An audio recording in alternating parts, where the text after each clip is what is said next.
We're doing a commercial building inspection. Actually, it's a shopping center, big shopping center, and you can see here that we got some issues happening. And remember, and I talk about this all the time, and you've probably seen this on other videos here, but we talk about my expansion joint right here between the two buildings. And this is a code issue. You have to mail it that, build it that way.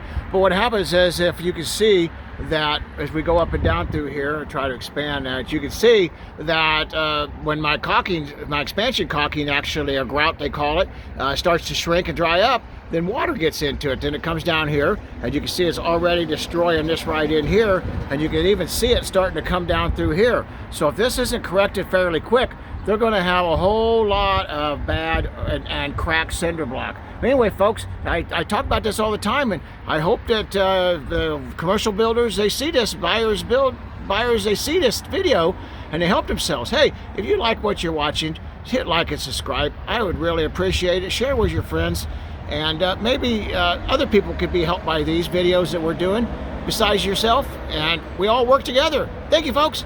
I'm just looking at other things here, just kind of crazy stuff. Thank you, folks, for watching our videos, and we thank you. God bless you. Bye. Gotta go.